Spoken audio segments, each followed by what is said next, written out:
Phantom Regiment.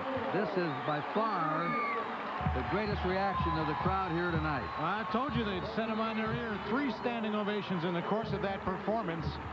It's programmed to set that crowd off, and it worked. You know, in years past, Phantom has sometimes left their best show out on that field earlier in the week. But I think they had it all together tonight, and they are certainly seasoned competitors. Look at that record. You'd love to see them in that winner's circle sometime. Well, they were standing third in the semifinals. From 800 Video Express, here's the number of the grand prize winner. Well, we're here at Veterans Memorial Stadium in Jackson, Mississippi for the World Championship of Drum and Bugle Corps. And I'm Kurt Gowdy, along with Steve Rondinero. We have 2 more corps to go, Steve, before the World Championship will be decided. The weather, well, has been kooky tonight. We've had everything. It was 95, 96 when we came out here. The kids have been sweltering all week in the heat. And then suddenly a big rain, and it cooled it off. It's about 80 now. Very comfortable, but luckily the rain stopped in time. Rain has stopped. It hasn't really affected the field. The corps have been able to make their moves. Their footing has been pretty solid. We've had great performances tonight. I think it created a surge of electricity with these corps in this crowd. And number 1 and 2 is going to be a shootout with Star of Indiana, Cadets of Bergen County. Only 3/10 separated them coming out of the semifinals. This is going to be something. I'd hate to count the hours of rehearsal and the work that these youngsters do. They've traveled America for weeks putting on performances. And Steve, tell them, the audience, how they got here. Right, we had a summer full of competition, some in small towns, some in big towns. But as they worked along, they followed a regional path that started in Buffalo, New York at the DCI North. Star of Indiana won that. Then Nashville, Tennessee for DCI South, which Phantom Regiment won, the corps you just saw. Ypsilanti, Michigan brought everybody together for the preview of champions, which went to Star of Indiana. Allentown, Pennsylvania, near Philly, DCI East, the Cavaliers won that one. Then we go to Denver. Drums along the Rockies, Cadets of Bergen County flex their muscle. Bloomington, Indiana, DCI Mid-America, Star wins their hometown show. Then Houston, Texas, DCI Southwest. Cadets of Bergen County say, hey, Star, we're going to tangle coming into Jackson, Mississippi. It's going to be a 2-way fight for the top spot, and that is exactly what is playing out here tonight. Andrew Jackson, the city of Jackson, is named after him. It's a lovely city. And this city wanted Drum Corps International Championship. And they've gone all out. There's the state capital. This is the largest city in the state of Mississippi. And the people have just been so warm and hospitable. It's been enjoyable for everybody here. Southern hospitality to a T. Well, you know, it's been a hot, humid week, as we've been telling you, up until tonight. And I know from years in sports that this sort of weather wears on an athlete.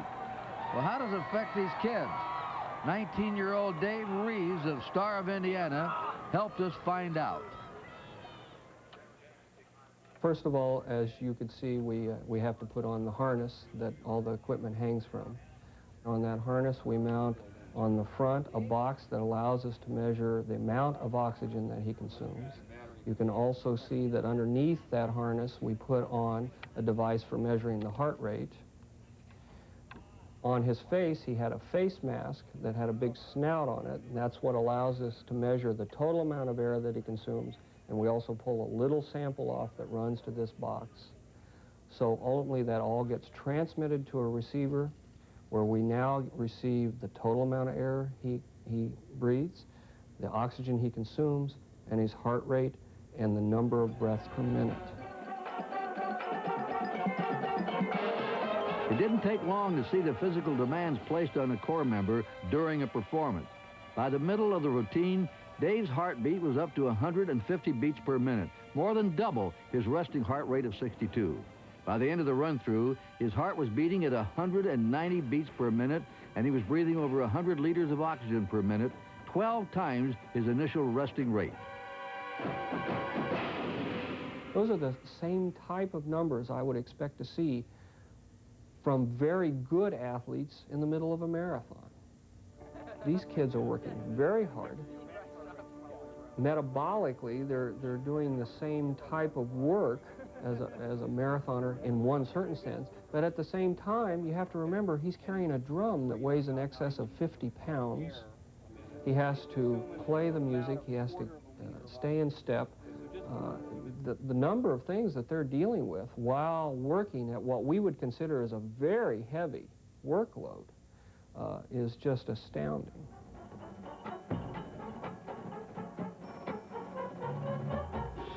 Over the course of the performance, as you see the tempo rise and fall, your first impression is that a large part of that planning that goes into this is for aesthetics, and obviously it is. But it also becomes apparent after a while it's needed for metabolic reasons. These kids work so hard that there have to be breaks. So consequently, you saw the routine rise and fall, and you see his numbers match right along with it.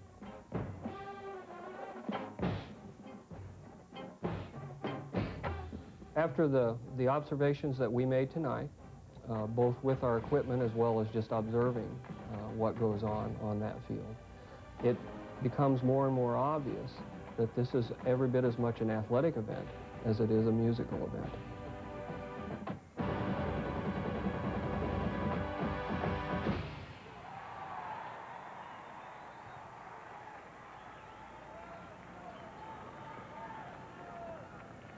There's the young man that they were doing the experiments on, Dave Rees. And the Star of Indiana is now on the field. They were runner-up last year. They were the world champs the year before that, and they were second in the semifinals. And they're the next to the last corps to go on to the Cadets of Bergen County. And the title is favored between the Star of Indiana and the Cadets of Bergen County. Let's give you a taste of that championship year. This was the Pines of Rome year. And one thing about Star of Indiana, they're not afraid to try something different. They change their style every year. They try a different type of thing. This brought them their one and only championship. They have been a leader much of the season, and in fact came in here with a win in the quarterfinals.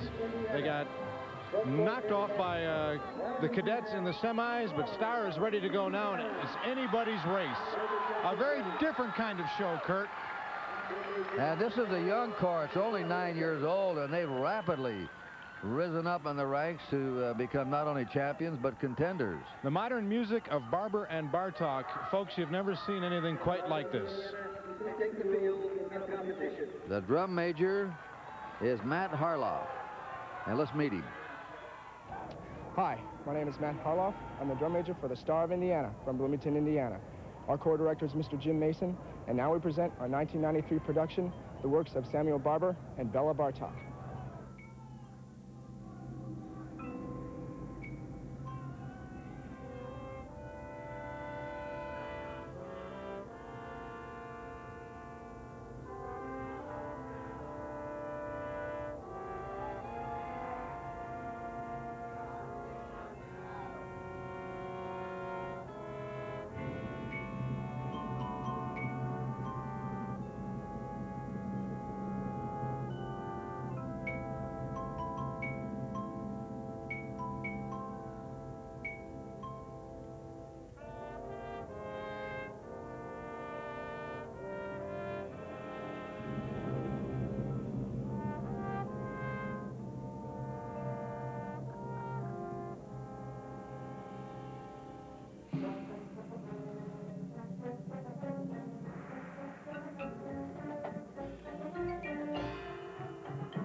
Standing ovation for the Kansas City Star. This is, well, I'm going to have Steve explain this to you. They're subtle, it's complex, but it's well done. Yep, Star of Indiana doing something very, very different. A lot of people look at the emotion. Look at the emotion on that girl's face. Now, she may very well be aging out tonight. She may very well just simply put her heart and soul into it. A lot of people don't necessarily like what they've been doing, this music of Bartok and Barber, but they have to respect the fact that they do it extremely well. 91 world champs. They won 3 of 7 regionals this year. And they did a heck of a job. They sold that program. And this is what it's all about. It comes down to the corps on the championship night that does the best job, that walks away with the title. It is either Stars to win or lose, and the Cadets to win or lose. It's in their hands. And up next are the Cadets of Bergen County. Excuse me, already 5-time champions. They were 3-peaters before the Chicago Bulls. They ruled in the 1980s. They built a dynasty, something that may not be possible in the modern drum corps world.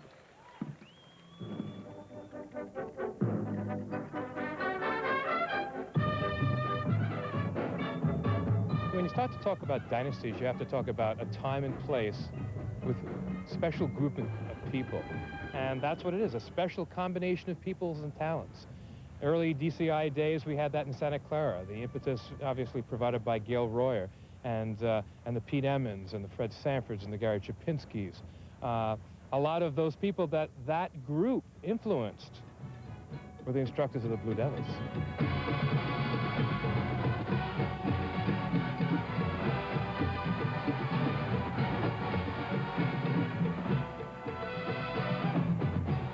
The question of a dynasty, I think, is more in people's minds, because even when we won for 3 in a row, the Cadets won for 3 in a row, or even the 5, 2 of those were by a 10th.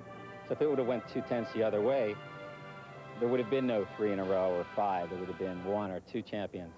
I think the change in the judging system since 1976, where the commentary was only about error, and you were marked off for any error that you saw, and today it's a build-up system where you are being rewarded for achievement, what you're doing and how well you're doing it. And I think that, as a major change which occurred in the early 80s, has assisted our activity greatly in the fact that people aren't afraid to try things and to spend the time working at them until they've got them perfected.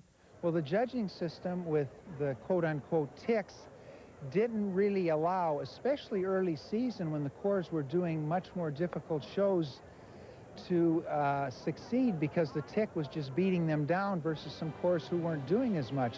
So the system, and that happened in 1984, had to evolve into a system that allowed the corps to try to do what they wanted to do, both musically and visually. And if we would have stayed with the tick system, if they wanted to win, they would not have been able to do that. It's apples and oranges. I mean, what Phantom does and what the Cadets do, they're completely different things. I don't know how you judge that and actually lay them against each other and say what's better than another. That's where opinion becomes much more of a factor than maybe it was in the late 70s. I think the marketing device we use of different champion on any night has become a reality.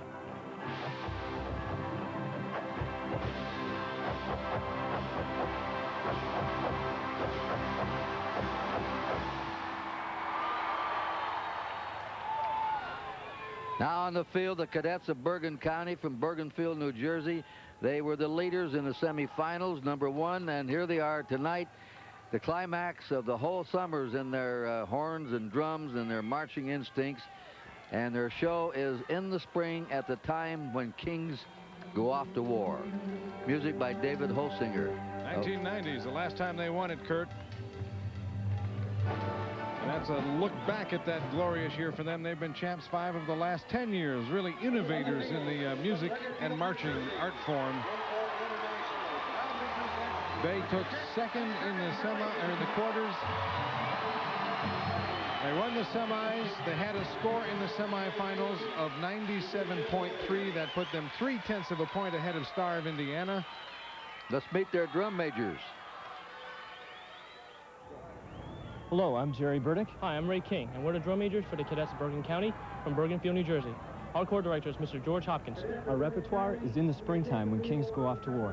Join the cadets as we go forth and conquer when kings go to war. All right, look for a big sound tonight. Look for incredibly fast drill movement. They were high in general effect and percussion last night.